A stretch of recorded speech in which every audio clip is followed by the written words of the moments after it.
চাকরি দিয়ে প্রলোভিত করে এই অন্যায়কে তিনি আড়াল করার চেষ্টা করবেন। মুখ্যমন্ত্রীর নৈতিক অধিকার নেই এটা করার। তার বিরুদ্ধে আমরা যারা আইনজীবীরা সমাজে আইনের শাসন প্রতিষ্ঠা করতে চাই পথে নেমেছি। আমরা এই নিয়ে লড়াই করছি, আইনের শাসন প্রতিষ্ঠা হোক। পশ্চিমবঙ্গে এটা খুব স্বাভাবিক, যে রক্ষক সেই ভক্ষক। যার আইন শৃঙ্খলা রক্ষা করার জন্য যারা বদ্ধপরিকর, আপনার ভলেন্টিয়ার, যিনি নিজেকে আবার কলকাতা পুলিশের কনস্টেবল বলে মনে করেন, আজকে তিনি এর সঙ্গে অভিযুক্ত। তাহলে লোকে কি করে ভরসা করবে? লোকে কি করে আজকে নিরাপত্তায় নিয়ে বেরোবে, রাস্তায় বেরোবে যে আজকে শুধু মেয়ে না, যে কোনো কারুর সঙ্গে আমাদের সঙ্গে এইরকম জিনিস হতে পারে? এর দায়িত্ব কে নেবে?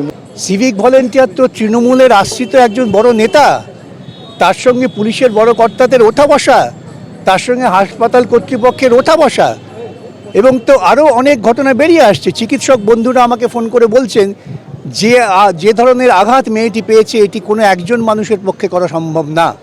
যদি আমরা চিকিৎসা বিজ্ঞানকে বিশ্বাস করি তাহলে তো আমাকে বুঝতে পেরে পেছনে আরও অনেক লোক ছিল। তারা কারা? কী ব্যবস্থা নিচ্ছেন? পুলিশ কমিশনার গিয়ে তার বাড়িতে তাকে ল্যাপটপ থেকে দেখিয়ে বোঝাবার চেষ্টা করছেন তদন্ত ঠিকমতো হচ্ছে। এদের সামান্যতম নৈতিক বোধ নেই।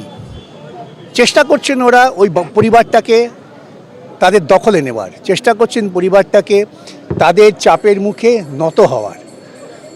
আমরা এটা হতে দেবো না। আমরাও আজকে বিকেলে যাচ্ছি সেই মেয়েটির বাড়িতে, তার বাবা মার সঙ্গে কথা বলবো। এটা নিয়ে একটা চূড়ান্ত সমাধানের দিকে যাওয়া দরকার। ইতিবাচক হচ্ছে, আজকে শুনলাম ভারতবর্ষের বিভিন্ন প্রান্তে ইন্টার্নিরা তারা ধর্মঘট করে প্রতিবাদ করছেন। এভাবেই প্রতিবাদ ছড়াবে। ওনার একদিনের জন্য অর্থ দেওয়া কোনো অধিকারই নেই, কোনো যোগ্যতাও নেই, যিনি এইটুকুনি জানেন না যে ভিকটিম যে তার আইডেন্টিটি ডিসক্লোজ করতে নেই, উনি ছবার তার নাম বলে পাবলিকলি ডিসক্লোজ করছেন, বলে দিচ্ছেন আত্মহত্যা। ওনার একদিনের জন্য কোনো যোগ্যতা নেই অধ্যক্ষ থাকার। এটা প্রাণ বাঁচানো প্রাণ হারানোর প্রশ্ন শুধু নয়, প্রশ্ন হচ্ছে গোটা রাজ্যের নিরাপত্তাটাই এই জায়গায় পৌঁছেছে। গোটা রাজ্যের নিরাপত্তাই এই জায়গায়। আজকে যেই ডাক্তারবাবু একটি পোস্টমর্টম রিপোর্টে উপযুক্ত প্রমাণ সাবুত ছাড়া লিখছেন যে সুইসাইডাল, তিনি তার নিজের শপথের পরিপন্থী কাজ করছেন। তিনি এটা করতে পারেন না। বা যে ডাক্তারবাবুরা বলে দিলেন যে এটা সুইসাইডাল ডেথ, তদন্ত হবার আগে, তাহলেই বুঝতে হবে এখানে চাপা দেবার চেষ্টা হচ্ছে। আর তারপর ওখানকার যিনি প্রিন্সিপাল তার তো ছবি দেখেছেন, সবুজ আবির মেখে বি দেখিয়ে বি ফর ভিক্টরি করছিল। ওনার সাথে শুনেছি এইসব তৃণমূলের ওই কালীঘাটের সব পুলিশ, কালীঘাটের পুলিশ মন্ত্রী, এদের খুব ভালো সম্পর্ক আছে। কে সঞ্জয়? পুলিশ ওয়েলফেয়ার বোর্ডটা কি খায় না মাথায় মাকে? কালীঘাট থানার ওসির নাম কি? সে কিসের জোরে এতদিন ওসি আছে? আজকে অনেক কথা আসবে, সিভিক ভলেন্টিয়ার্সদের কথা আসবে, কিসের জোরে আসবে? শান্তনু সিনহা বিশ্বাস কে? আসবে না প্রশ্ন।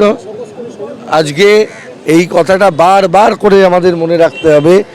এবং আপনারা খোঁজ নিন ওইখানকার কোন কোন ছাত্র 3-4 দিন ধরে মিসিং আছে। খোঁজ নিন না কে কে মিসিং আছে, তার বাপেদের পরিচয় কি, কোথাকার কি নেতা, খোঁজ নিন, বেরোবে। কাদের আটকানোর চেষ্টা হচ্ছে? আরে যাক, যেখানে যাওয়ার যাক, অধ্যক্ষ থাকার দরকার নেই, ওর বাঁচারই কোনো অধিকার নেই, এত কথা বলে যাচ্ছে। কলকাতা শহরের বুকে আরজিকর হাসপাতালের মতো একটা ব্যস্ততম হাসপাতাল, যেখানে 24 ঘন্টা মানুষ বিচরণ করেন, হাওয়া খেতে যান না, যান চিকিৎসার জন্য প্রয়োজনে। পুলিশই সেখানে সুরক্ষা থাকার কথা এবং তা নাকি ছিল। এতৎসত্ত্বেও এইরকম একটা ঘটনা ঘটে গেল, এবং ঘটনা ঘটে যাওয়ার পর এই ঘটনাকে লঘু করবার জন্য ধারাবাহিকভাবে আরজিকর কর্তৃপক্ষ থেকে বলা হচ্ছিল যেটি আত্মহত্যার ঘটনা। তার বাড়ির লোকজনকে তারা আত্মহত্যার ঘটনা বলে চালাবার চেষ্টা করেছেন। যদি ছাত্ররা তাৎক্ষণিকভাবে ওখানে প্রতিবাদ না করতেন, ইন্টার্নরা প্রতিবাদ না করতেন, তাহলে এতক্ষণ একটা ধামাচাপা পড়ে যেত। অত্যন্ত নক্কারজনক একটা ঘটনা। এই বিষয়ে যাই বলা হোক না, সেটা অত্যন্ত কম। যে মেয়েটি 36 ঘন্টা ডিউটি করার পরে তার নিরাপত্তা নেই, সেই নিয়ে সরকারের ভাবা উচিত। এটা ভাবার সময় বোধহয় আজকে সত্যিই এসেছে। যাচ্ছে একজনের পক্ষে সম্ভব নয়, বাকি তারা কারা? অন্য অপরাধীরা। কেন তাদের আড়াল করার চেষ্টা হচ্ছে? তাহলে কি সঞ্জয় বলে ছেলেটি একটি স্কেপগোট? আমরা তার চেহারার ছবি দেখে বুঝতে পারছি তার একার পক্ষে ওই রকম নৃশংস আক্রমণ নৃশংস আক্রমণ করে তার শরীরের বিভিন্ন অংশ ভেঙে দেওয়া এটা সম্ভব না, তাহলে তার পেছনে কারা রয়েছে? জানতে পারছি সোশ্যাল মিডিয়া প্ল্যাটফর্ম থেকে যে মেয়েটির গাড়ি ভাঙচুর হয়েছিল সেদিন, কি কারণ? শুধুই কি একটি মেয়ের ওপরে রেপ করে তাকে মার্ডার, নাকি তার পেছনে অন্য বিষয়গুলি রয়েছে? আজকে আরজি করের মতো একটি হাসপাতালে 36 ঘন্টা ধরে একটি মেয়ে একটানা ডিউটি করলো, তারপর তার নিরাপদে নিশ্চিন্তভাবে বিশ্রাম করার জায়গা নেই। স্বাস্থ্যমন্ত্রী দেখেননি এগুলি?